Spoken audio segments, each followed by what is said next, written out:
Voilà, cette conférence qui porte sur l'écriture du consultant. Nous avons ici comment le consultant peut-il mener à succès avec un pas de sa communication, de la présentation des recommandations aux clients. Vous savez, la recommandation, c'est la partie la plus importante dans le travail du consultant. Et il a passé des mois de recherche, de travail, des mois de travail sur la recherche des causes, sur le diagnostic, la collecte des causes, l'évaluation des causes, et jusqu'à les solutions, trouver les solutions, l'évaluation des solutions, retenir les solutions les meilleures et pouvoir donc et présenter et formuler des recommandations qui seront donc présentées aux clients. C'est un travail vraiment intellectuel de haut niveau. Dans ce sens-là, tout ce que vous allez, en tant que consultant, vous allez présenter au client, il faut l'avoir écrit. Donc, l'écriture fait partie d'une prestation de service c'est une composante de prestation de service. Il faut présenter son travail au client. C'est la partie la plus essentielle. Vous savez, l'écriture est souvent perçue par les consultants comme douloureuse, l'étape la plus douloureuse. Mais l'écriture doit être un système au service, une arme au service donc de ses idées, de ses idées. Donc, l'écriture, vous savez, dans la Grèce antique même, depuis Babylone, l'écriture est venue de Babylone. Des gens ont écrit sur des tablettes que les archéologues ont retrouvées après l'effondrement de Babylone. Les archéologues ont retrouvé des tablettes sur lesquelles les gens avaient écrit donc des préceptes, ils ont écrit donc des tests et que peut-être qui sont transcrits aujourd'hui que nous utilisons. L'écriture, c'est une arme essentielle pour le consultant.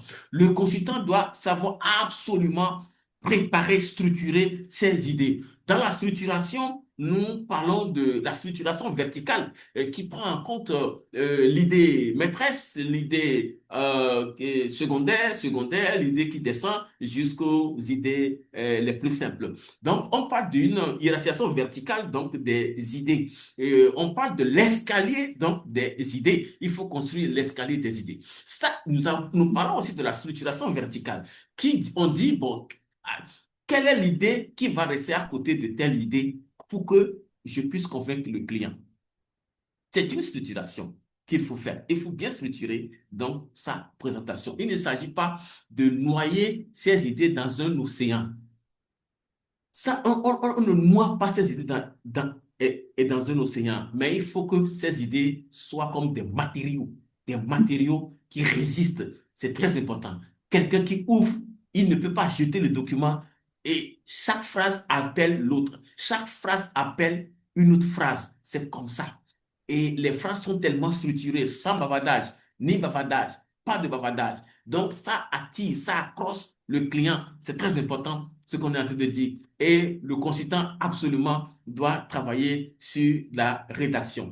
Et c'est très important. Beaucoup de consultants gâchent leurs idées dans une structuration médiocre. Et ça fait que ça n'accroche pas donc le client. C'est très important.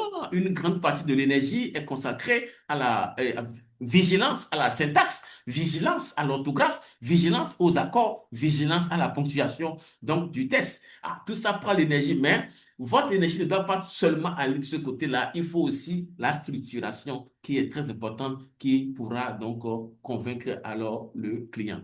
Donc, il est donc important que vous puissiez, consultant, aider le client à prendre des décisions. Parce que les recommandations, c'est aider les clients à prendre des décisions.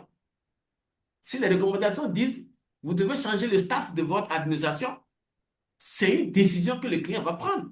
Donc, ce sont vos recommandations qui vont l'aider à prendre des décisions.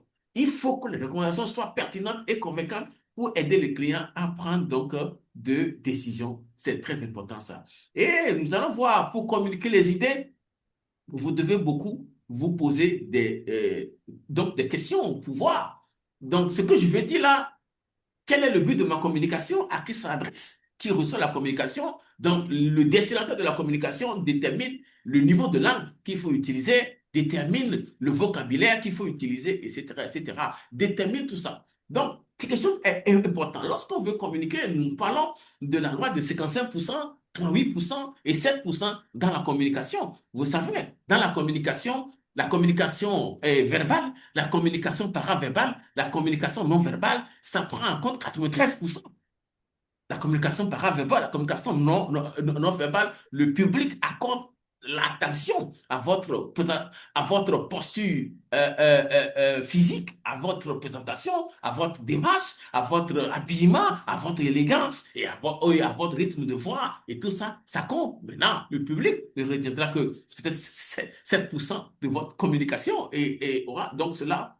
C'est très important qu'il faut donc travailler à votre posture. C'est important. La posture du consultant relève donc d'une prestation aussi. L'élégance, c'est très important de pouvoir le faire. Alors, bref, ce qu'il faut retenir, c'est que l'écriture fait partie d'une prestation de service aussi. Et vous ne pouvez pas présenter si vous n'avez pas écrit.